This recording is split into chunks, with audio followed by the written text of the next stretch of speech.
No, I was just going to say, I was saying about like Mulhaupt, and we're glad that Mulhaupt did what he did. He did wonderful representations of Gloucester Harbor in the 20s and stuff. But Harper was here at almost exactly the same time. If you look at Edward Harper's work, it's a different place. Mm. It looks like a different place than what Mulhaupt painted, and people at that time. Why? Because Harper saw things in a different way. So I think when I look at different artists, what I see is that in the case of Harper, for example, I think it really showed people that you could paint something like what he did. You could paint the subject matter that he painted and make something, a very strong and powerful statement about it. Because prior to that, people did not paint a solitary house that was, you know, that people lived. What are you painting that for? Why are you painting the ships? Right, well, how come you're not painting that schooner? Just, right. So, you know, I think that gave us a kind of a feeling, people post Edward Harper gave us a feeling that, wow, we could just paint a street and it would resonate with people or give them a feeling about something that they knew even if they'd never seen that place before. That sort of a thing, as opposed to always painting romantically oriented scenery and so forth. So, you know, this is one of the things that's motivated me about Edward Harper. Aside from the basic pictorial things about angles and geometry, that is true as well. But the fact that the everyday life scene is something that could be taken into consideration as subject matter. You know, these kind of things. And again, as I was saying about Rembrandt, if I want to think about lights and darks, and how do you create something that's so dark and at the same time have it be so beautiful, then I would look at Rembrandt. If I wanted to think of, if I was working on something that has to do with line, I might look at Van Gogh and see how do you get the power of the line. So I look at different artists for different reasons. So people ask me, who's your favorite artist? I don't have a favorite artist. A lot of artists mean something to me for different reasons. Different veins. Different veins, different things that they would do with structure, composition, and all of the different things that are involved in what I do. Wow. And it's you know, I'm not an artist, but it's amazing to hear how it all comes together, because you think that it's more of a focus, but really you're pulling from all these different areas. Yeah, because it's a work in progress. I feel how what I do, I feel like I'm always a bit like a work in progress, where I'm, there goes one of my customers as I wave to them, hello, and you know, so I'm always trying to better comprehend how I can express what I want to express. On the canvas. Yeah, because I have something that I want to be able to make come out of me and make it, you know, and make it do what I'm seeing or what I'm feeling or whatever that elusive thing is that's feeling or whatever it is. I'm trying to figure out how to make that work for me. How's it going to translate? I'm not a picture maker, per se.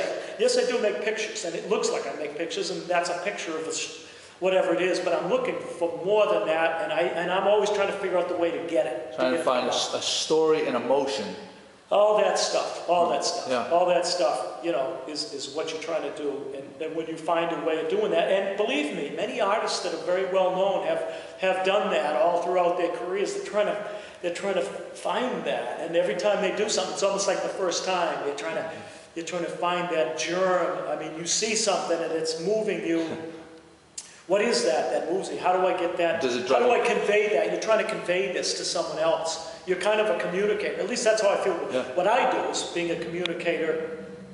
How do I tell you what I saw about that when I stood on that hillside and looked at all of those rooftops? Yeah. And I went, wow, look at Gloucester. It's so cool. Look at all those weird little houses. Yeah. How do I tell you about that in a picture? See? Translate. And so, you know, this is the journey. So what is the thing that you would tell people that they don't know about you, or any kind of misconceptions about you that you would like to? Well, people probably already know too much about me already. No, what would be, well, that's a very good question, which needs to be answered properly, probably, you know. I would say off the top of my head, well, you know, I approach this thing with my background, and that in order to support myself over the years, I've done all these different things and everything. I kind of go at it in a workmanship-like way. You know, so I don't have any highfalutin ideas about myself, hopefully, but you know, I go about this is my work. I go like a lot of people, get up in the morning and you go to work and you're trying to get the day's work done. And for me, I'm dealing with stuff that's on more of an aesthetic level than what most people's jobs are, but at the same time, I have to go about it, I have to go out, I have to get it done, cold, hot, don't feel good. You know, you just get out there and you just try to make it happen. You have your failures, you have your successes. I've been fortunate to have a number of successes, which is why I am where I am, although I have my failures too. I got stacks of them out in the back. If anybody wants to come in and pour over them, they're welcome to do so, you know. And that's what it is. And I'm very happy about where I am. Hopefully I never take that for granted, because I know a lot of people don't have the chance to do what I'm able to do every day. When I go to work every day, I stand outside and I look at a beautiful thing to me, and I'm all excited about it, and the hardest decision I have to make at that time is, you know, what color to use. You know, so I'm a very fortunate, very, very happy person to be able to do that. Here's a question that translates, I think, among all people that create for a living. If you're not creating or pushing the boundaries of your work, do you get depressed? Does it bother you if you are not creating? Do you ever feel like you're pushing up against and you're not making progress with your work, or you haven't created for a work? Yeah, I think so. I think that's inevitable, that you're going to come up against those times. Mm-hmm. So what is your process? When you feel that, what do you do to break out of that? For other artists, for people that create and they feel that kind of frustration, what is your process? Oh, I have a very simple answer to that. And I discovered this a long time ago. When I was younger, I think I went through spells like that, more so than I would now. And the reason is that, as I just explained, I go at this whole business as being, you know, as an adult, learning the work ethic, as it's called. And having learned work ethic, I am able to work through those things.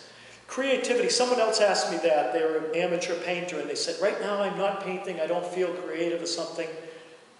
I learned a long time ago that the ideas come from work. The work does not come for me as much from an idea. In other words, I would sit down and try to come up with some idea, which would then produce this work.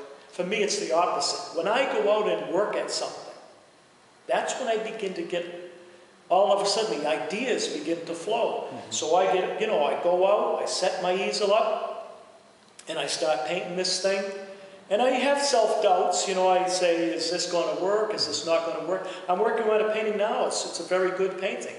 But when I was working on it, I thought, I kept going through my mind, this is not anything. What am I doing this for? Yeah. But yet, as I'm working at it, then, you know what I mean? Then it starts, you know, then it starts kicking in. And now I know what to do to fix this and that. So you work, when you work at it, then you're going to get ideas. They're going to come, and you're going to do things that don't come out right. But you figure out a way to fix it. Yeah. You fix it, and then the next time you get another idea about that same thing, or you know, the ideas feed off of you doing things. If you sit around waiting for something called creativity to come out of the sky and whack you over the head, I don't know how you solve that problem. But I think the best thing is get out there and work. That's my process. Get out there and work. Okay. Now, where can people find your work? Obviously, here at the gallery.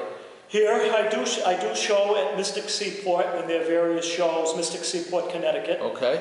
What's the address here at your gallery? This is 16 Roger Street in Gloucester. 16 Roger Street. And what is the, do you have set hours for the summer? Or? I'm only open, my hours being that I'm out painting a lot, someone is here Friday and Saturday, 1 to 5 p.m. Okay. Always someone here Friday and Saturday. I'm always here in the shop here on Saturdays, 1 to 5 p.m.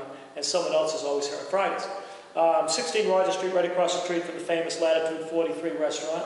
My website is www.jeffweaverfineart.com. Thanks, Jeff.